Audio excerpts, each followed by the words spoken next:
Picture this. It's 2022. You do everything right. You file your taxes online, you get that confirmation email, and you start waiting for your refund. But days turn into weeks, and the only thing you see is an error message. Identity cannot be verified.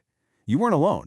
This was the frustrating reality for millions of people, and it all came down to one single, hidden problem deep inside the government's databases. Let's dig into what happened. So this wasn't just a few isolated cases or, a server having a bad day. No, this was a full-blown, nationwide glitch. It was a systemic failure that caught millions of regular people completely off guard. And the scale of this? It was just staggering.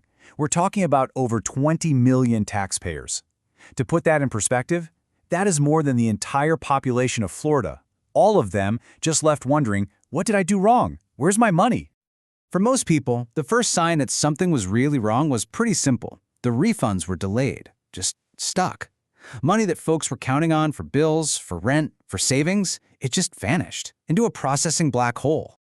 But for others, it was even worse. Their tax filings were outright rejected.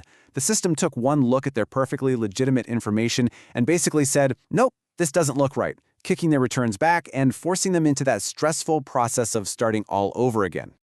And then came the most alarming outcome of all. For some people, the system didn't just reject their filing, it actually flagged it as suspicious and automatically triggered an audit.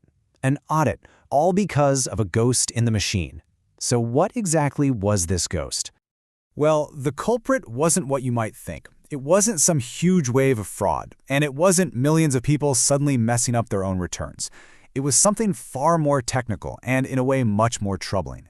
A fundamental mismatch between the government's own databases. So this core technical problem actually has a name. It's called schema drift. The easiest way to think about this is to imagine a schema as the blueprint for how data is organized in a database. Schema drift is what happens when you have two of those blueprints, say an old one and a new one, that have changed over time and just don't line up anymore. And here's a perfect example of how that played out in the real world. The old legacy system might have your name down as John Smith, but a newer system has you as Jonathan A. Smith. Now, you and I know that's the same person, but a rigid computer algorithm, it just sees a mismatch. Same thing with the address, street versus street. To the machine, that's a conflict, an error, a big red flag. So you can see how these tiny, almost silly-sounding mismatches had absolutely massive consequences. Perfectly legitimate returns were getting flagged as suspicious. If the system found two slightly different records for you, it might think you filed twice, and bam, trigger an audit. All this chaos was happening because the old and new systems literally couldn't talk to each other correctly. Right, so a disaster of this size doesn't just happen overnight. It was really the end result of decades of technological change, where new layers were constantly being added on top of old ones, but without ever fully replacing what was there before. To really get what went wrong, you have to look at the history of the data itself. Think about it. Back in the 60s, it all started with physical punch cards. Then in the 80s, we got relational databases. The 2000s brought us the e-filing portals we know today, and the 2010s added integrations with all that third-party software.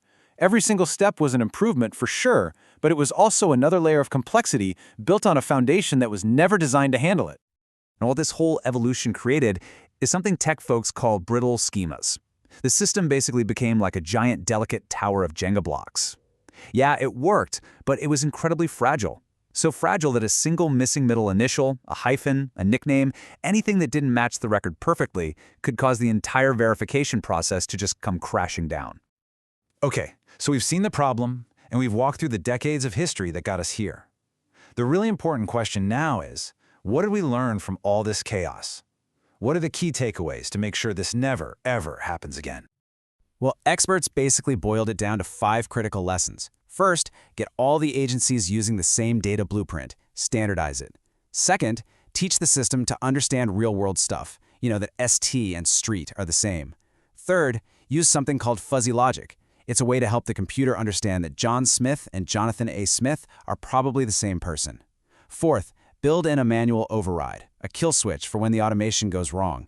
And finally, maybe the most important lesson of all, we have to accept that you can't have fairness without accuracy. They are two sides of the same coin.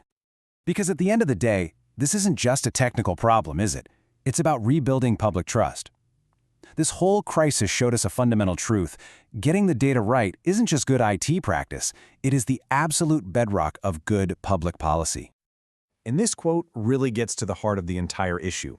We tend to think of tax systems as just collecting and distributing money, but they're so much more than that. They are one of the primary ways our society tries to enforce financial fairness. And if the data powering that system is broken, then the fairness it's supposed to create is broken too. Which leaves us with a huge, critical question to think about.